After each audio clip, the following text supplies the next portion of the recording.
Assalamualaikum warahmatullahi wabarakatuh. Om Swastiastu, Salam, Namo Buddhaya, Salam Kebajikan.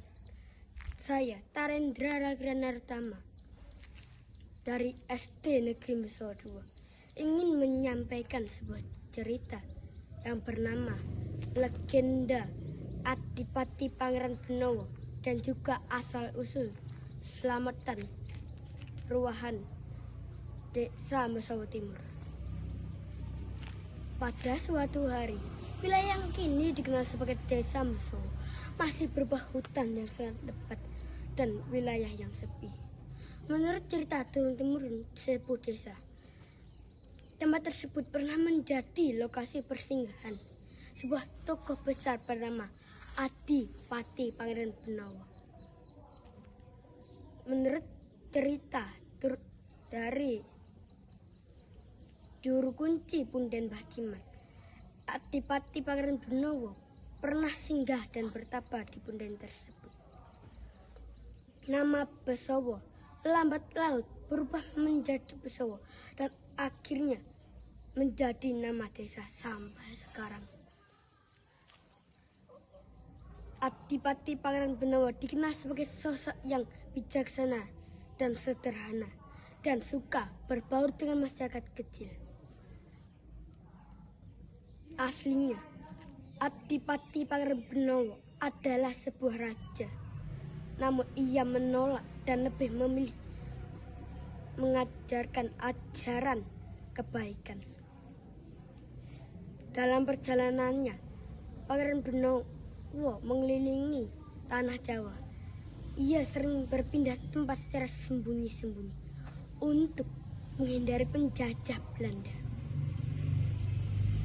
Perjalanan Adipati Pangeran Benowo pernah sampai Kandangan dan Wonosalam sebagai tapak tilas. Dan akhirnya ia menetap di sebuah desa yang kini dikenal sebagai Desa Besowo. Disitulah ia mengajarkan nilai gotong royong dan kerukunan. Desa Besowo juga dikenal sebagai desa yang mempunyai benda-benda bersejarah yang diyakini dari zaman Kerajaan Singosari. Pada masa penjajahan Belanda, masyarakat Desa Besowo memiliki kebiasaan mengadakan pahargyan atau hiburan rakyat berupa tayub untuk menjamu tamu Belanda. Sejak saat itulah tayub menjadi bagian adat dan budaya masyarakat Desa Meso Timur.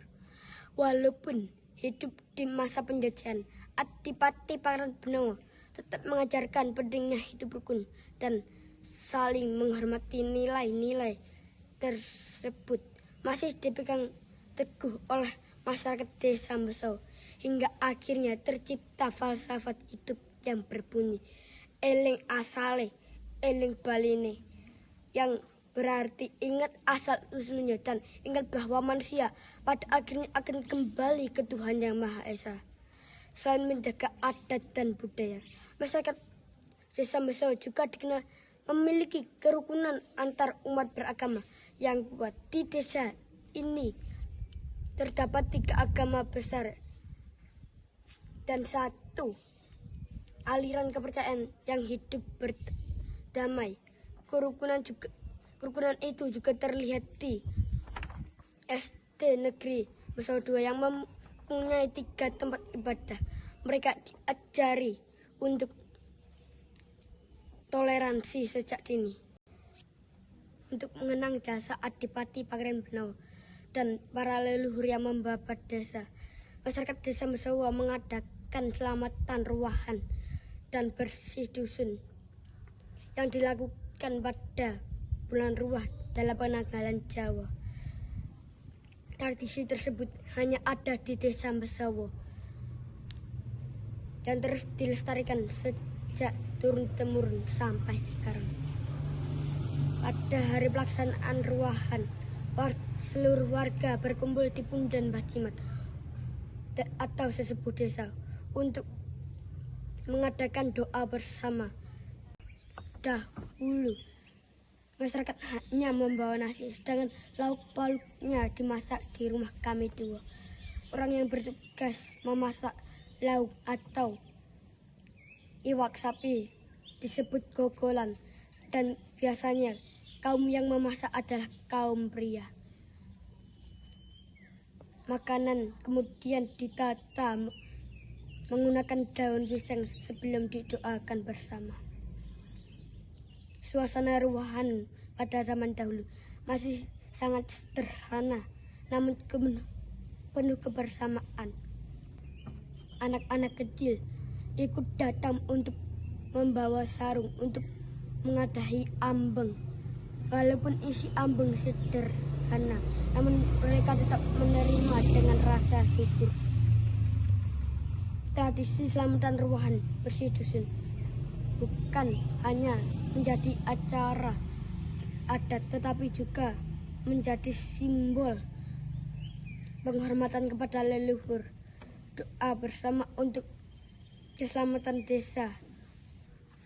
Tradisi selamatan ruahan bersih dusun bukan hanya menjadi acara, tetapi juga menjadi simbol penghormatan kepada leluhur, doa bersama untuk keselamatan desa, serta pengingat akan perjuangan Adipati Pangeran Benawa yang rela meninggalkan tahta demi masyarakat dan keyakinannya.